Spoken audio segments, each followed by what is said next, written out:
Dalam dunia perdagangan internasional, bisnis memiliki berbagai pilihan untuk mengangkut barang mereka melintasi batas negara. Dua metode umum adalah Less Than Container Load, atau LCL, dan Full Container Load, atau FCL. Memilih metode yang tepat sangat penting untuk pengiriman yang hemat biaya dan efisien.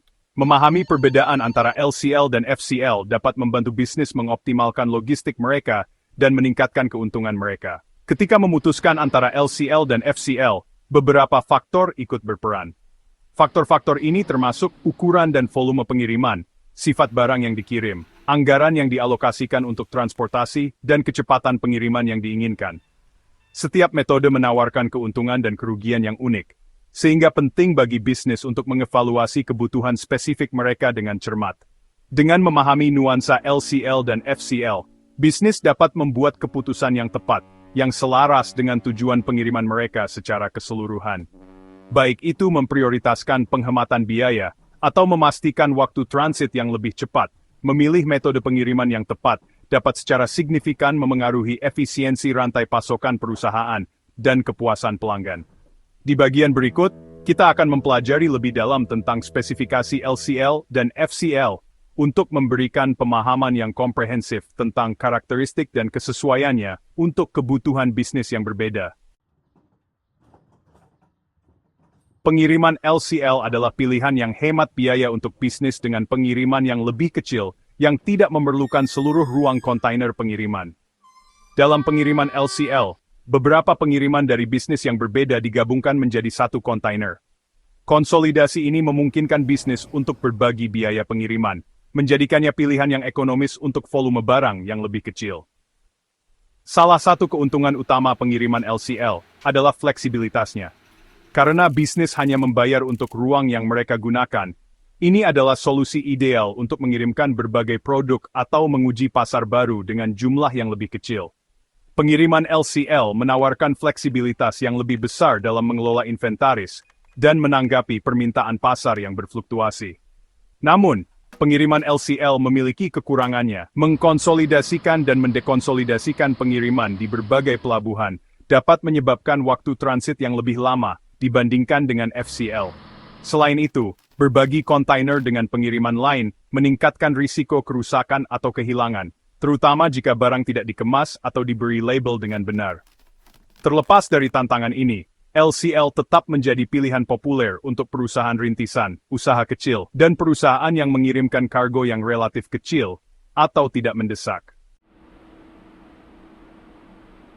Pengiriman FCL adalah metode yang disukai untuk bisnis yang mengirimkan barang dalam volume besar, yang dapat mengisi seluruh kontainer pengiriman. Dalam pengiriman FCL, satu bisnis menggunakan seluruh kontainer, menyediakan ruang khusus, dan meminimalkan risiko kerusakan atau penundaan.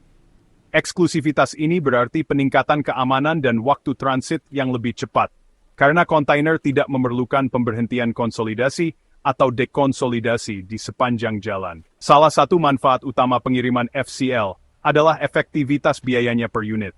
Meskipun biaya keseluruhan FCL lebih tinggi daripada LCL, biaya per unit jauh lebih rendah untuk pengiriman yang lebih besar. Hal ini menjadikan FCL pilihan yang lebih ekonomis untuk bisnis dengan volume pengiriman tinggi, terutama saat mengirimkan barang jarak jauh. Namun, pengiriman FCL mungkin bukan pilihan terbaik untuk bisnis dengan pengiriman yang lebih kecil. Jika bisnis tidak dapat mengisi seluruh kontainer, mereka mungkin akan membayar untuk ruang yang tidak digunakan. Selain itu, pengiriman FCL memerlukan perencanaan dan koordinasi yang cermat, karena bisnis perlu memastikan mereka memiliki ruang gudang yang cukup untuk menampung kontainer penuh pada saat kedatangan. Terlepas dari pertimbangan ini, FCL tetap menjadi solusi optimal untuk bisnis yang memprioritaskan kecepatan, keamanan, dan sebab pengiriman besar. Saat memutuskan antara LCL dan FCL, penting untuk mempertimbangkan faktor-faktor seperti volume pengiriman, anggaran, dan jangka waktu pengiriman yang diinginkan. LCL adalah pilihan yang hemat biaya dan fleksibel untuk pengiriman yang lebih kecil, sementara FCL lebih cocok untuk pengiriman yang lebih besar di mana efisiensi biaya per unit dan waktu transit yang lebih cepat diprioritaskan. Menghitung total biaya mendarat yang mencakup biaya pengiriman, bea cukai, pajak, dan biaya penanganan, dapat membantu bisnis membuat keputusan yang terinformasi. Untuk usaha kecil dan perusahaan rintisan dengan anggaran terbatas dan pengiriman yang lebih kecil, LCL menawarkan titik masuk yang lebih mudah diakses ke perdagangan internasional. Fleksibilitas LCL memungkinkan bisnis untuk menguji pasar baru dan secara bertahap meningkatkan skala operasi mereka. Seiring pertumbuhan bisnis dan peningkatan volume pengiriman mereka, transisi ke FCL menjadi pilihan yang lebih layak. Pada akhirnya, memilih metode pengiriman yang tepat sangat penting untuk kesuksesan bisnis di pasar global. Dengan mengevaluasi kebutuhan spesifik mereka secara cermat dan memahami seluk-beluk LCL dan FCL, bisnis dapat mengoptimalkan proses pengiriman mereka, mengurangi biaya, dan meningkatkan daya saing mereka secara keseluruhan.